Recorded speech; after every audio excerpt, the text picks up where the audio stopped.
Nous avons choisi d'organiser avec 3 de nos partenaires un événement autour de la relation client transformée en 2024 afin d'échanger sur les grandes tendances et les enjeux de ce vaste sujet. L'information marquante serait comment allier l'humain et l'intelligence artificielle. Comment trouver le juste équilibre entre les deux. Aujourd'hui, j'ai présenté comme cas client Darty, chez qui nous avons mis en place le bot omnicanal qui permet donc grâce à l'IA générative d'orienter le client qui contacte Darty vers le meilleur parcours de résolution. Ainsi, on réduit les appels entrants et également on augmente la joignabilité pour les clients. L'agent augmenté grâce à l'IA, ça c'est vraiment un sujet qui est passionnant d'une part et qui devrait beaucoup nous aider dans notre expérience client au quotidien. J'aimerais en savoir plus sur la façon dont on peut créer des modèles de réponse par mail pour nos agents afin de faciliter leur montée en compétences et s'assurer qu'ils auront le bon ton et le bon contenu pour répondre aux demandes de nos clients. Un des cas de clients qu'on a présenté aujourd'hui, c'était Fnac Darty.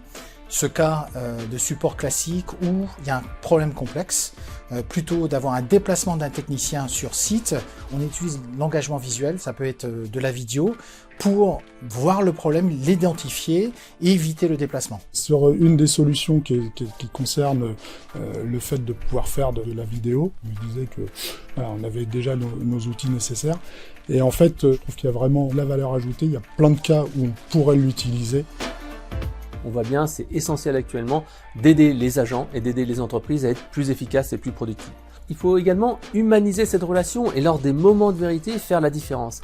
Et en cela, valoriser les agents et leur travail est essentiel et c'est ce qu'on fait avec le module Bravo. Alors la chose qui m'a marqué, c'est la partie Bravo dans les enquêtes de satisfaction qui permet à un client de pouvoir féliciter un agent avec lequel il est en relation et quand il a été particulièrement satisfait de son interaction. Ce que je retiens de l'événement, c'est qu'on parle aussi beaucoup de l'humain, qu'il faut garder en fait en première ligne et utiliser justement l'IA pour les humains et pas l'inverse.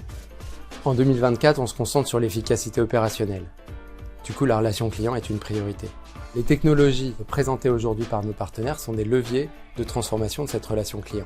Acemis aide les entreprises à comprendre l'écosystème, choisir les cas métiers pertinents, tester et en définitive, accompagner la transformation jusqu'au bout.